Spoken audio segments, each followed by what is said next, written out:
Okay, so here's where we left off last time. We're going to move in now to looking at the different place of services, our practice models.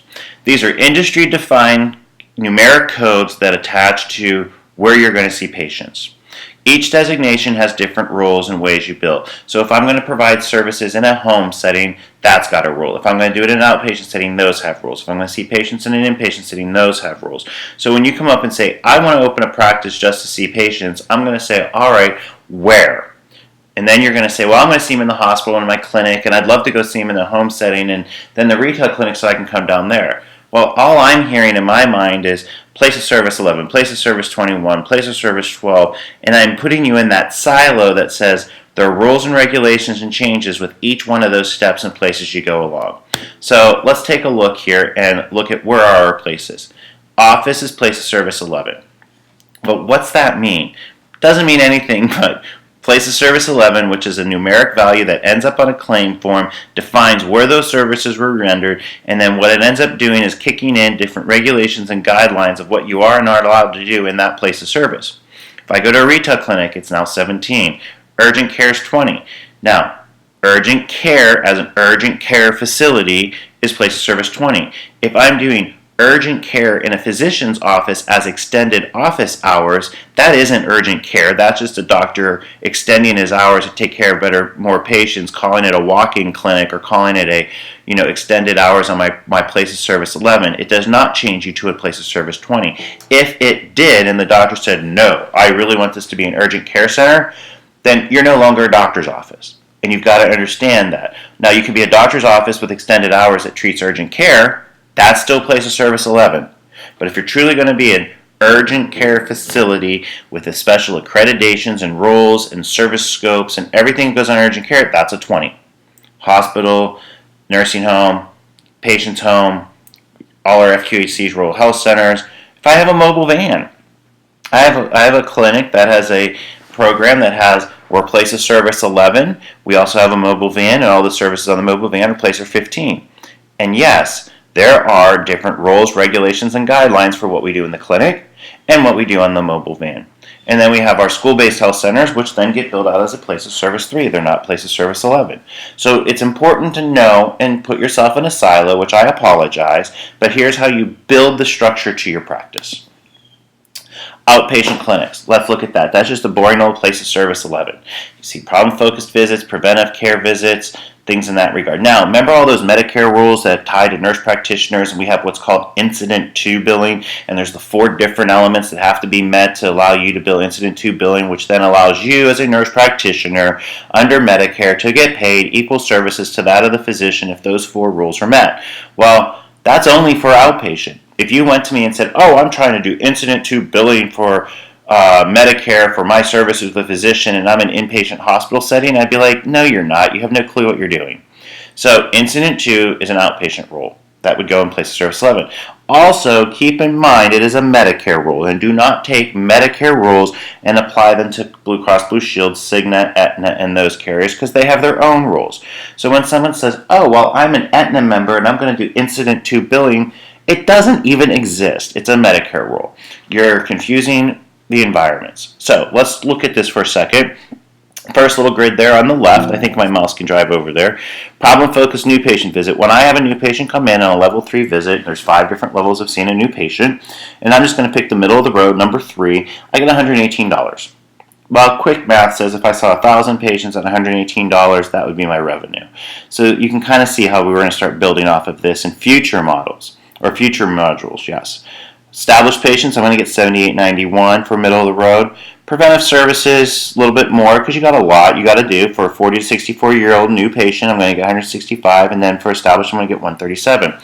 So that's nice and that's grand, but the box on the right paints out a scenario that I want to talk about. So here's scheduling, and Ken Klingensmith calls in and says, hey, I would like to come in for an annual wellness exam. The scheduling people on the phone should be smart enough to say, Mr. Klingensmith, why are you calling us to set up a preventive exam? I'm going to say, well, because I just think it's time. Besides, my shoulder's just really been bothering me. Well, why don't we just get you on the appointment and get your shoulder taken care of, and we'll maybe do a preventive visit the same time or afterwards. But let's take care of the reason you really, as a young man, picked up the phone and called your doctor's office, because it doesn't typically happen. Well, there I'm going to go in as a problem-focused new patient, $118.01. I may or may not then have a preventive exam done, or I might say, you know what, come back tomorrow and let's go ahead and do that preventive exam, and then I'm going to get $137. So my total cost will be $255.73. If I wasn't smart at scheduling, and I said, oh great, we're just so glad you're here, you are a guy calling to get a physical exam, which is not usual, we'll just go ahead and schedule for your preventive exam. $165 is what I'm going to get paid, and then you're going to tell me you have your shoulders are sore, I'm going to need to do an x-ray, but I didn't allocate time on my schedule because I allocated time to give you a preventive exam and do all of that. I can't necessarily take care of your shoulder pain at the same time. Maybe you could, maybe you can't. But if I had to come back tomorrow for that, I only get paid $78. Well, I just lost $11 of opportunity because scheduling, the first step of the revenue operations workflow process we're going to review later, didn't do it right. So I always go with the concept, if someone calls in for a physical, why did you call? Turn it into a problem-focused visit, do your established later, and you start seeing how you start manipulating this a little bit to generate additional revenue. Now that's only $11.16. Multiply that by 1,000 patients, put them in different models. The point is, or the illustration is, you got to start thinking about all the way down to that first step, scheduling.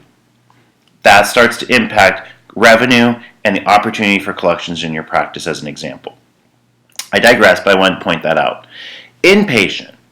Let's go to inpatient. I'm in a hospital, and I'm picking inpatient because so many of you in the class are living in the inpatient environment, and I want to make sure you know what's going on. So, things that we know are constants. If you're a nurse practitioner in the hospital and the doctor saw the patient on the floor for diabetes, and you then as a nurse practitioner went in and saw the patient on the floor for diabetes, both on the same day, you cannot bill that. That is not billable. The nurse practitioner and the physician cannot bill for the same date of service on the same patient. Now you may scream, well wait, shared visits apply. Let's assume the nurse practitioner is employed by the hospital, the physician's independent, you don't have common ownership or employment, so shared visits doesn't apply. That's actually on the next slide. We can have rapid response. How often in our hospitals are we seeing nurses running around doing rapid response or going to the floors, or physicians who complain about doing it because they'd rather be doing something else? Well, if I have employed nurse practitioners at the hospital and I make those nurse practitioners my rapid response team to respond to codes, or where people are deteriorating and the nurse's station calls you, a nurse practitioner can go to that site and see them. Now, what is awesome about rapid response is if the patient's in there for diabetes, rapid response is called, you go see that patient. Yes, they're diabetic, but you're going for the reason they're crashing. Blood pressure's dropping, blood pressure spiked, blood sugar's changed. You're going in for a different reason, which then makes that service billable. So that's why every rapid response call is always billable in an inpatient setting for nurse practitioners to generate revenue. Critical care during the night, can't bill the initial, but you can do the add-on codes. If there's a new condition, if a physician has a patient in the hospital, global period of 90 days is in effect. All the post-operative surgical is covered by the global, but yet there's an unrelated condition to that surgery, such as insomnia, I can't sleep, maybe a bed sore, things that are unrelated to that surgical period. That is a presence of a new condition. That new condition is a billable service. Hopefully you're starting to think through this a little bit. So I have a patient in a bed, surgical, something new I go see them on the floor for, that's a billable service as a nurse practitioner. Critical care at night, doctor saw the patient during the day, I go in at night, can't bill the initial critical care, but I can do the add-on critical care services. Every time someone crashes in the hospital, that's like a cash register going off because that's a billable service for an unrelated event that is occurring for them there that's not related to the physician visits there. We also have in some of our facilities the ability where I can split the global services. We know what a global service in surgery means. It means there's your pre-work for surgery, the actual surgical event, and the post-operative surgical coverage. 3 different unique things make up that surgical global. Well, I can throw modifiers on that and split that thing apart to where the pre-surgical workup is paid separately, the surgical event is paid separately, and the post-surgical care is paid separately. Here's a scenario. I'm an independent doctor, I'm in the hospital, I have a nurse practitioner employed by the hospital. The nurse practitioner is going to round on my patients and do the post-operative follow-up. That has to be billed by the nurse practitioner. But how's the nurse practitioner bill inside a global period the doctor's getting paid for? Modifiers. You modify it out and take your portion of the post-operative care that you have to bill for, because you're not allowed to do it for free, because that's illegal. If the physician's independent and you're employed by the hospital, that's illegal. And so otherwise, your other option is to split it out, or the physician pays the hospital for your services. Kind of money we're talking about again? Initial inpatient care is $146. Every time you see the patient each day, it's $77. Critical care add-ons of $119, and discharge is $78. So if I have a patient in the hospital that I admitted, I saw it, I discharged, that's like $308 you're going to capture. You just simply add the initial, the two subsequents, and the critical care, and the discharge, because you can't do subsequent hospital and discharge in the same thing. So you got two subsequent, one initial, one discharge. I got my 4 days length of stay, add them up, I get $380. See now how the math and how, wait a second, if I have inpatient services I'm doing, here's how much money I'll make. If I have outpatient place of service services and I see 1,000 patients, here's how much money I can make. And you start working the system in that regard to come up with how much money can I make in practice. Can also do procedures, chest tube removals, intubation, arterial line placements, all those things that you might be privileged to do, all billable. Surgical first assist, shared visits, and then your hospital employed NP component. So I'm a surgical assist. I'm going to assist surgery. Well, look at the grid down at the bottom. This is United Healthcare's surgical services for payments. Surgeon gets 100% of the surgical fee. Good for him. The the first assistant gets 16% of the allowable amount for the surgical procedure, and the nurse practitioner will get 85% of the 16%. So if you do surgical first assist in the hospital, there is a billable dollar and a payable dollar to you. It's not just done because you either work for the hospital or work for the doctor, but the billing should be done for that. So even if you're working for the independent physician who's the surgeon, so the surgeon's there, you're employed by the surgeon. You go in and you surgical first assist, you better have revenue tied to your work in that OR. The surgeon's going to get paid 100%, but you'll get paid at least 85% of the 16%. It's billable services. Shared visits. You are employed by the physician. The physician is in the hospital. Both of you are rounding on the same patient. The shared visit is you take your time you spent with that diabetic patient on the floor, add it to the time the physician did on the floor, and you bill it under the physician's name as a shared visit. Now, can I do that in an outpatient setting? No. That's a shared visits and inpatient rule. See where I'm going back to? There's rules for each place of service, and you've got to bucket them. Also, shared visits, again, is a Medicare rule, so United does not necessarily mean they're going to represent it. Now, here's a point of compliance. If I am a nurse practitioner employed by the physician and the physician's in the hospital, the two of us can play all day long and we're great. However, if I'm a hospital employed nurse practitioner and I do not have a common employer with the physician, you've got some compliance issues if you as a nurse practitioner employed by the hospital are doing anything to help that independent physician. What that means is nurse practitioner services are not covered under what we call the prospective payment system, or Part A. So what has happened is hospitals have said, well, the nurse practitioner is in the hospital, they're seeing patients, they're rounding on the patients, we're going to actually put that in our cost report, and we as a hospital will get paid for that nurse practitioner services in that fashion. That is illegal. The Office of Inspector General requires hospitals to exclude from the reported wages index or their cost report services provided by nurse practitioners that are physician services. So, physician services, which means if you're an employed nurse practitioner in a hospital and you are diagnosing, physical examining, doing procedures, taking out chest tubes, altering treatment plans, and actually physically treating a patient, and you are not billing for those services as an employee of the hospital, that hospital is non-compliant. Case law It's always been that way. But what's happened now is case law is coming out. So here are 3 cases where the hospital either gave a nurse practitioner to a doc and said, hey, we have nurse practitioners, let me just give them to you and you guys can use them for a while. So it was hospital employed and funded nurse practitioners being given to independent physicians, which is remuneration greater than $350, I think the figure is, that they're not allowed to do, and the physician's generating revenue off of it. Doesn't a physician generate revenue off of you as a nurse practitioner if you are employed by the hospital, your paycheck's coming from the hospital, but you're rounding on that physician's post-operative patients in the hospital and taking care of their post-operative patients because they're in the clinic making money in their outpatient clinic, and you said, oh, look, I'll follow up and take care of them. You're not allowed to do that. That's the hospital giving remuneration to that physician for putting that patient in that hospital because that means you're going to see them. No, you have to bill for your services. The hospital has to bill for your services as Part B individually because they cannot capture it on their cost report because physician services you're rendering, which is caring for that patient, are not covered under Part A, has to go to Part B, so you're not allowed to do that. So here are 3 case laws, recent case laws, where money is starting to get settled out. Part of my entire caseload anymore for consulting is hospitals going, oh my gosh, I need to start doing this accurately because the OIG is starting to come down on this and I really don't want a $2.8 million lawsuit.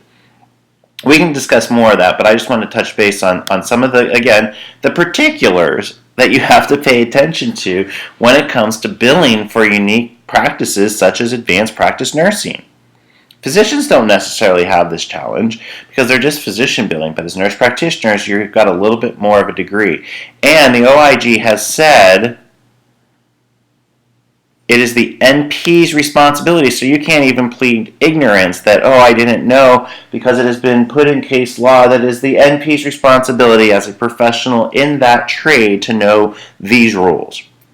So, stepping aside, we talked about outpatient, we talked about inpatient, we see how outpatient has incident 2 that's nurse practitioner specific. We looked at shared visits in the hospital. We looked at how nurse practitioners begin treating in the hospital and have to bill those aspects. Let's look at a nursing home. I want to be a nursing home provider. I actually had a practice, very excited for them. Nurse practitioner came to me and said, I want to start seeing patients in a nursing home. I have a nursing home. I need to start billing. It's perfect. So this individual nurse practitioner independently got a nursing home, went in, started seeing all the nursing home patients. All of her initial nursing home care, she get $140. When she go back and see them on subsequent days, it was $97. Of course, there's some rules about how many times you got to see a patient in a nursing home and how often you're allowed to bill and things like that. Because again, in this silo, Place of Service 32, there are rules that are different than Place of Service 11, which is an office. While I was in the nursing home, I did some wound debridement, negative pressure wound therapy on a patient. I'm actually providing physician services in a nursing home environment, and you can start seeing just with these 4 little numbers, we can start making some good money. So much good money, this same nurse practitioner now has 10 nursing homes, 6 nurse practitioners, all working together, doing nothing but place of Service 32 billing. So excited for them. We had the opportunity to be part of the groundwork that helped build that success, and they've continued with that success forward, and I'm quite excited for them. It's very possible. I had a person that wanted to do home visits. Nurse practitioner says, I really want to take care of people in the home. I just have a passion for that. And I said, perfect. What is home visits? Oh, I guess I didn't put that on here, but it's Place of Service 12. Place of Service 12 has rules. And rules are, because of consolidated billing, I'm not allowed to if I go into a home, see a patient who's enrolled in home health, and I try to bill Medicare or someone for it, consolidated billing rules back in 2010 don't allow me to bill Medicare and get paid for that service. I'd have to bill the home health, which means I'd have to have a contract with the home health to be seeing that patient. Also, there are some rules where you have to be unable to ambulate or have difficulty moving or getting out of the home to be able to be seen. You got to make sure they're on home health. Point is, you can do it and you get paid $138, $136 for each time you're there. However, there are certain rules you've got to follow to make sure you get paid. Well, we had this home health nurse practitioner that just wanted to do this, and I said, look, you're never going to get your mortgage paid. It's not going to happen. So let's create a model for your practice that incorporates what you have a passion for, which is home health, and let's do that. Then let's go ahead and wrap in some of these nursing home visits under a place of service 32, pull in some money there. So you see a patient during the morning, let's swing through the nursing home in the afternoon around lunch, pick up another 25 charges, maybe see another home visit in the afternoon around 2, and then right here I said, let's keep an open mind and do some executive health care. And the executive health care is going to be maybe at 4 o'clock, you go down to the tower in downtown, go upstairs on the 99th floor, and see the executive who writes you a check for $250 to go to his office and see him. We had a program that was a physician-based program where they had a physician and a paramedic where they did medical home visits and called me and said, hey, we are doing this, we're loving it, the traffic is killing us, however, we're not making the money I need to be making. And I said, well, that doesn't mean you have to disband your program. Let's just do a little more. So we still did the home visits, but I tapped in on what's a concierge executive care program where they went and did some of the Medicare unable to ambulate patients in the home visit environment who were not enrolled in home health company or home health care, saw them, then they went through downtown in all the corporate office buildings, saw all the sick executives who just don't have time to go to the doctor and sit in a waiting room and waste their entire day because their time is way too valuable for that. So instead of them being on our 1 o'clock appointment, we were on their 1 o'clock appointment. Went into their office, sat down, talked to them, maybe drew blood because I had a paramedic there, which nurse practitioners can draw blood, so you can draw it yourself. And he wrote me a check for $250, and we moved on to the next corporate office building. So you can see how we've taken insurance billing, we've taken direct pay from patients, we've maybe thrown some nursing home services around it, but we started to silo and put these programs together to do what? Make a sustainable and viable practice for ourselves. So, 2 learning objectives got accomplished, I hope, in here, which is 1, understanding that there are place of services. So when you tell me you want to work in a clinic and go see patients in the home, and I'm going to see patients in the hospital, and I'm in the NICU, and different things, those are all place of services. Secondly, I wanted you to become familiar with some of the service opportunities when you start looking at the sites and ways we can generate money. Rapid response in the inpatient hospital, billing outside the global surgical period, patients who have a unique or unrelated condition to why they're in the hospital that you might see, preventive services in an outpatient setting, those types of things, home health, tag around nursing services. So you can start seeing how you might build that together. So that's the end of the second and third objectives of Module 2. We have 1 more to go.